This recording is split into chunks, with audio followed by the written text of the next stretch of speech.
În momentul în care spălați oalele, că ați făcut în ea mâncare bună și bună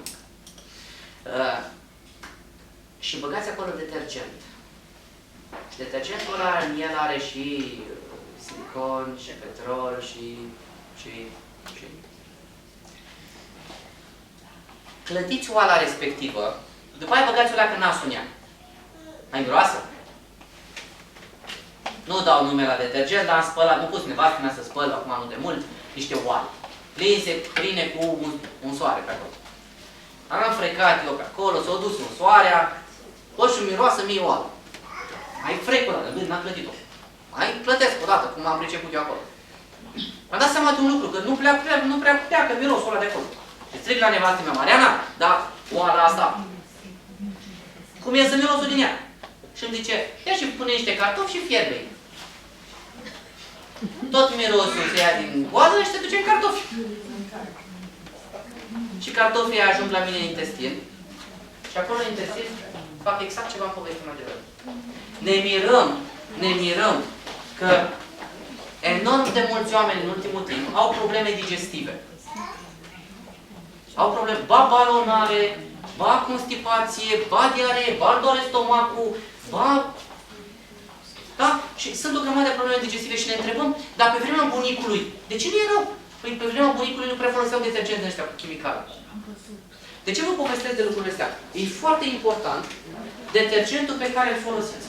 Avem un detergent, nu știu cât îl vedeți voi din catalog, un detergent de vase. E la 1 litru, e concentrat și e extrem de eficient. E făcut cu zeoliți. De zeoliți v-am povestit. Da? Nu conține fosfați, nu conține chimicale, deci e un detergent ecologic. Detergentul ăsta îl recomand cu drag, mai ales dacă aveți copilași mici. Că bănuiesc că vă interesează de sănătatea lor. Mai conține enzime, mai conține oxigen, da, activ, mai are câteva ingrediente acolo. Dar vorbim de detergent ecologic. Acum, nu știu să vă zic exact cât ține o sticlă din aia de detergent. La noi au ținut cam 3 luni și ceva, 5 persoane. De fapt, eu prea mult în partea de acasă. Și nevastă mea spală vasele. Și s-a dus detergentul ăla cam 3 luni și un an. E spornic, dragilor. Vedeți că scrie pe el, se face diluție, da? Pentru cine vrea. Noi o perioadă l-am mai diluat, o perioadă, la un moment dat nu l-am mai diluat și l-am lăsat așa. Un alt detergent, tot cu zeoliți, este un detergent universal. Detergentul ăsta universal e pentru pardoseală, pentru mobilă, da? Pentru ce vă trebuie în casă. E un detergent universal.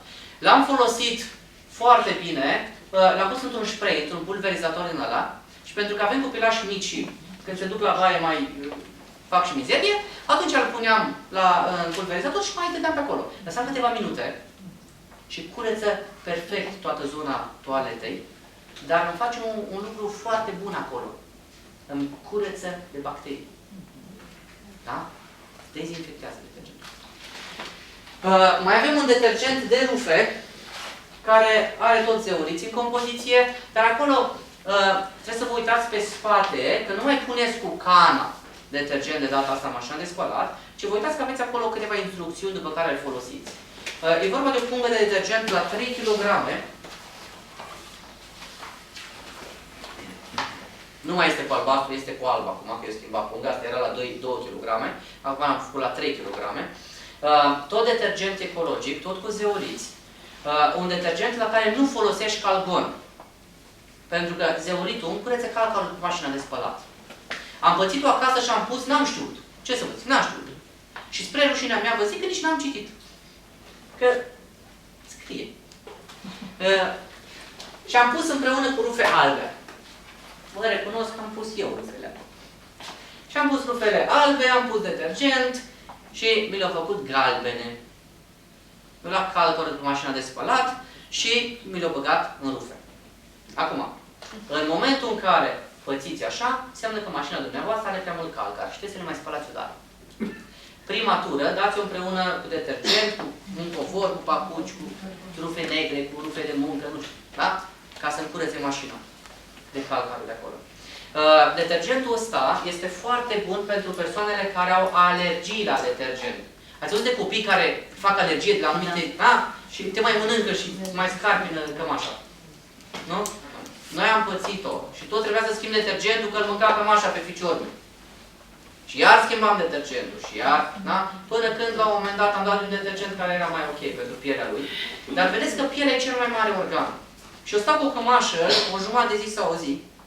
Și cămașa asta, când o spăl, rămâne în ea detergent. Dacă mai folosești și cocolină sau eu știu altă minunăție, alea toate rămân acolo.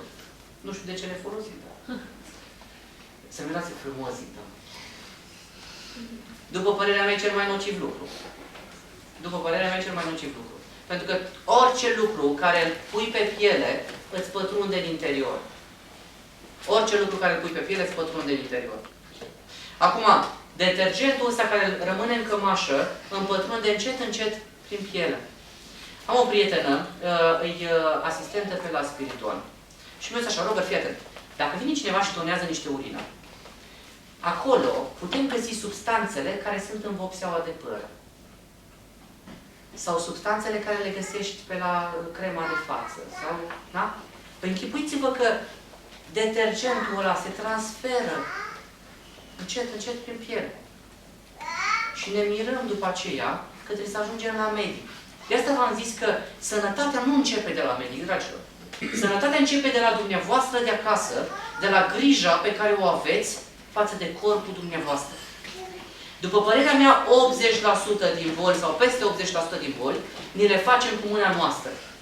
Și nu-ți vinovați părinții, nu-i vinovată bunica, sau tot neamul că a avut cardiopatie ischemică și a avut probleme cu circulația, sau probleme cu inima. Și zicem așa, mama a avut probleme cu inima, bunica la fel, deci eu am să am probleme cu inima.